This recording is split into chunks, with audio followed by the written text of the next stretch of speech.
অভিনেতা দেব গত বছর সাবালক হয়েছেন। প্রযোজক দেব সত্য 7 বছরে পা দিলেন। 2017 থেকে 2024 চ্যাম্প থেকে খাদান 13টি ছবি ইতিমধ্যেই প্রযোজনা করে ফেলেছেন তিনি। দেবের প্রযোজনা সংস্থার তরফে এই কথা ঘোষণা করা হয় সমাজ মাধ্যমে।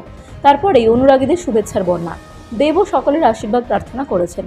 ধন্যবাদ জানিয়েছে তার দল, প্রত্যেক অভিনেতা, পরিচালক এবং সহ প্রযোজকদের। তারা পাশে না থাকলে 7 বছর তিনি প্রযোজনায় থাকতে পারতেন না। 7 বছরে দেব বাংলা ছবির দুনিয়ায় কতটা পালাবদল ঘটাতে পারলেন, এই বিষয়ে জানতে পরিচালক অভিজিৎ সেন, সহ প্রযোজক অতনু রায়চৌধুরী এবং অভিনেত্রী ঈশা সাহার সঙ্গে যোগাযোগ করা হয়। প্রযোজক দেবকে নিয়ে উচ্ছ্বসিত অভিজিৎ। তার কথায়, যে কোনো নতুন বিষয় ওর কাছে নিয়ে যান, কখনো খালি হাতে ফিরবেন না। যে কোনো বিষয় ওর সঙ্গে বসে আলোচনা করুন। ঠিক এতটা একটা না একটা রাস্তা বের করে দেবেনি। এটাই প্রযোজক দেব। প্রযোজক দেবের সঙ্গে পরপর 3টে ছবি টনিক, প্রজাপতি প্রধান ছবিতে কাজ করেছেন অভিজিৎ। তার মতে একমাত্র দেবই বড় বাজেটের হিন্দি ছবির সঙ্গে একই সময় বাংলা ছবি নিয়ে আসার মতো ঝুঁকি নিতে পারে। সেই ছবি কিন্তু অনায়াসে কোটির অঙ্কে পা রাখে। শুধু তাই নয়, সেটে প্রযোজক দেব কাঁধে কাঁধ মিলিয়ে চেয়ার বয়ে নিয়ে যান। পরিচালক জানিয়েছেন, একবার উত্তরবঙ্গে শুটিংয়ের সময় হঠাৎ কুয়াশা, জায়গা বদল না করলে শুটিং হবে না। দেব সেদিন ইউনিটের বাকিদের সঙ্গে হাসি মুখে জিনিসপত্র বয়ে নিয়ে গিয়েছিলেন। তবে সহ প্রযোজকদের সঙ্গেও কি এতটাই মধুর সম্পর্ক? এই বিষয়ে অতনু রায়চৌধুরী জানান, আমার সঙ্গে সারাক্ষণ ফাটাফাটি। গল্প, চিত্রনাট্য, অভিনেতা বাছাই, শুটিংয়ের জায়গা বাছাই থেকে খরচ, সবকিছু নিয়ে তর্ক হয়। অতনু দরাজ হাতে খরচ করতে চাইলে দেব তাতে লাগাম টানবেন। অতনুর কোনো অভিনেতাকে পছন্দ হলে দেব শুরুতে দ্বিধা প্রকাশ করেন, তারপরে রফা হবে তাদের মধ্যে। শেষে অবশ্যই মধুরেরা সমাপয়েত। আমাদের সম্পর্ক বাবা ছেলের, ফলে এই রেষারেষি আজীবন থাকবে। অভিনেতা দেবের মতোই প্রযোজক দেবও খুব সাহসী। জানাতে ভোলেননি কাছের মানুষ ছবির নায়িকা ঈশা। তিনি বলেছেন, আমি দেবদার একটা ছবির নায়িকা, কিন্তু ওর বাকি ছবিগুলো তো দেখেছি। সাহসী না হলে ব্যোমকেশ, কবির, বাঘা যতীনের মতো ছবির প্রযোজনা করতে পারতেন না। জীবনী ছবি থেকে পারিবারিক ছবি সব আছে তার ঝুলিতে। তার এই পদক্ষেপ বা ভাবনা শিক্ষণীয়। নিশাকে জানতে চাওয়া নায়িকার প্রযোজক দেবের কাছে নিয়ে যাওয়ার সুবিধে অসুবিধে কত রকম বলতে পারেন। ঈশার মতে তিনি এরকম কোনো সমস্যায় পড়েননি। তার সঙ্গে দেবের আলাপ কর্মসূত্রে সেই জায়গা থেকে বলতে পারেন, দেবের কাছে নারী মাত্রই সম্মান।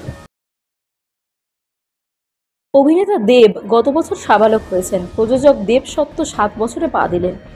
2017 থেকে 2024 চ্যাম্প থেকে খাদান 13টি ছবি ইতিমধ্যেই প্রযোজনা করে ফেলেছেন তিনি। দেবের প্রযোজনা সংস্থার তরফে এই কথা ঘোষণা করা হয় সমাজ মাধ্যমে। তারপরেই অনুরাগীদের শুভেচ্ছার বন্যা। দেবও সকলের আশীর্বাদ প্রার্থনা করেছেন। ধন্যবাদ জানিয়েছে তার দল, প্রত্যেক অভিনেতা, পরিচালক এবং সহ প্রযোজকদের। তারা পাশে না থাকলে 7 বছর তিনি প্রযোজনায় থাকতে পারতেন না।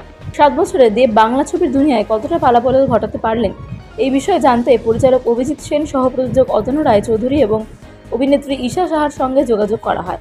প্রযোজক দেবকে নিয়ে উচ্ছ্বসিত অভিজিৎ। তার কথায়, যে কোনো নতুন বিষয় ওর কাছে নিয়ে যান, কখনো খালি হাতে ফিরবেন না। যে কোনো বিষয় ওর সঙ্গে বসে আলোচনা করুন। ঠিক এতটা একটা না একটা রাস্তা বের করে দেবেনি। এটাই প্রযোজক দেব। প্রযোজক দেবের সঙ্গে পরপর 3টে ছবি টনিক, প্রজাপতি প্রধান ছবিতে কাজ করেছেন অভিজিৎ। তার মতে একমাত্র দেবই বড় বাজেটের হিন্দি ছবির সঙ্গে একই সময় বাংলা ছবি নিয়ে আসার মতো ঝুঁকি নিতে পারে।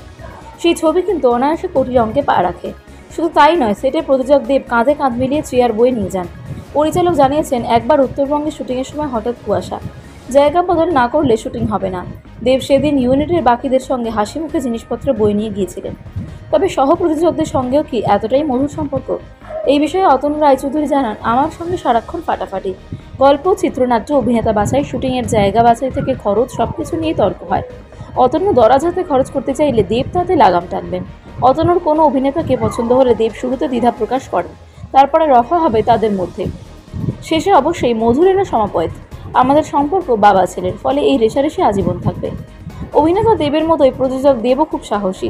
জানাতে ভোলেননি কাছের মানুষ ছবির নায়িকা ঈশা। তিনি বলেছেন, আমি দেবদার একটা ছবির নায়িকা, কিন্তু ওর বাকি ছবিগুলো তো দেখেছি।